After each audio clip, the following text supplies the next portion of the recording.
Joker 2 movie তাহলে box অফিসে এখনই ডিজাস্টার। প্রথম দিনে ইনকামের যে বেহাল অবস্থা তা দেখে লাল ঘন্টা কিন্তু অলরেডি বাজছে।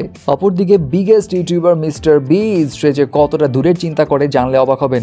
ইভেন সে পৃথিবীতে না থাকলেও তার চ্যানেলের কি হবে সেই প্ল্যানও করা রয়েছে, বলছি গসিপসের ভিতরেই। প্রথমেই আসি জোকার মুভির কাছে। হ্যাঁ, জোকার 2 নিয়ে যে খুব বেশি হাইপ ছিল এমনটা নয়, তবে এক্সপেকটেশন ভালোই ছিল। জোকার মুভি যে লেভেলের ছিল সো সবাই ধারণা করেছিল জোকার 2টা হয়তো বেটার হবে, কারণ এখানে আবার হার্লি কুইনও রয়েছে যে এই রোলটা প্লে করছে লেডি গাগা। বাট বক্স অফিসের চিত্র তো ডিফারেন্ট কথা বলছে। বক্স অফিসের কথায় যদি আসি তাহলে বাজেট নিয়ে আগে কথা বলতে হবে। জোকার যেটা প্রথম মুভি ছিল সেটার বাজেট ছিল $65 মিলিয়ন, মানে 700 কোটি টাকা। সেই হিসেবে এই মুভিটা গ্লোবালি হিউজ টাকা কামিয়েছে, $1.07 বিলিয়ন। অপরদিকে জোকার 2 এর বাজেট কিন্তু প্রথম মুভির থেকেও প্রায় 3 গুণ বেশি। জোকার 2 এর বাজেট হচ্ছে $200 মিলিয়ন, মানে 2800 কোটি টাকা। সেই অনুযায়ী কামাচ্ছে কেমন? কামাচ্ছে খুব বেশি ভালো না। জোকার 2 এর প্রথম দিনই ইউএস এর বক্স অফিসের কালেকশন হচ্ছে $20 মিলিয়ন কাছাকাছি, যেটা গত বছর ডিসির সবচাইতে খারাপ মুভি মানে দ্য ফ্ল্যাশ এটার থেকেও কম। এবং বক্স অফিসে এই প্রথম দিনে এই টলমলে অবস্থা দেখে ট্রেড অ্যানালিস্টরা মনে করছে জোকার 2 মুভি হয়তো টেনে ফার্স্ট উইকেন্ডে $40 থেকে $45 মিলিয়ন আশপাশে থাকবে, যেটা $200 মিলিয়ন মুভির কম্প্যারিজনে খুব বাজে একটা অ্যামাউন্ট। কারণ এই জোকার মুভিটা যেটা $65 মিলিয়ন বানানো ছিল 2019 সালের, সেইটা ফার্স্ট উইকেন্ডেই কামিয়েছিল $96 মিলিয়ন।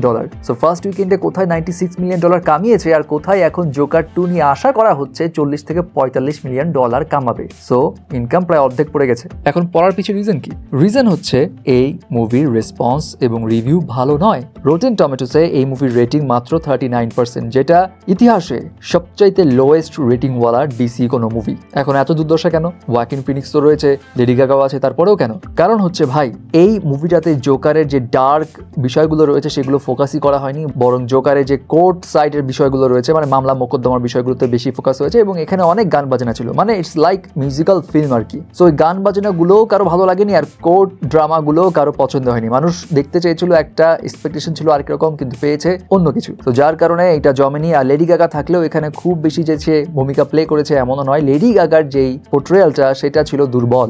ইনফ্যাক্ট ক্যারেক্টার ডেভেলপমেন্টও এখানে ভালো হয়, মানে অডিয়েন্সরা কোনো ক্যারেক্টারের প্রতি কোনো রকমের অ্যাটাচমেন্ট আসলে ক্রিয়েট করতে পারেনি। সো এই সব কিছুর কারণে আলটিমেটলি এই মুভির রেসপন্স প্রথম দিন থেকেই খারাপ। ওইখানে একটা বিষয় বলে রাখি, এই মুভি ইউএসএ এবং গ্লোবালি 4 তারিখ মানে গতকালকে রিলিজ পেলেও ইন্ডিয়াতে কিন্তু আরো 2 দিন আগে রিলিজ পেয়েছে এবং ইন্ডিয়াতেও খুব বেশি ভালো অবস্থা করতে পারেনি। ইন্ডিয়ার বক্স অফিসের কথা যদি বলি তাহলে 2 অক্টোবর অর্থাৎ প্রথম দিন ইনকাম করেছিল $5.15 কোটি, সেকেন্ড দিন ইনকাম করে মাত্র $1.35 কোটি এবং থার্ড ডেতে ইনকাম করে $1.25 কোটি। এই ইন্ডিয়াতে টোটাল কালেকশন $7.75 কোটি। এবং ট্রেড অ্যানালিস্টরা বলছে টেনে টুনে হয়তো লাইফ টাইম কালেকশনে ইন্ডিয়া থেকে $20 কোটি বেশি কামাতে পারবে না জোকার 2। সো জোকার 2 মুভি যদি আপনি দেখে থাকেন তাহলে আপনার কাছে কেমন লেগেছে মাস্ট জানাবেন। এবার আসি মিস্টার বিস্টের কাছে। মিস্টার বিস্ট তো ওয়ার্ল্ডের মধ্যে সবচাইতে বড় ইউটিউবার এবং সে কিন্তু টাকা কামাই করেও বেশি।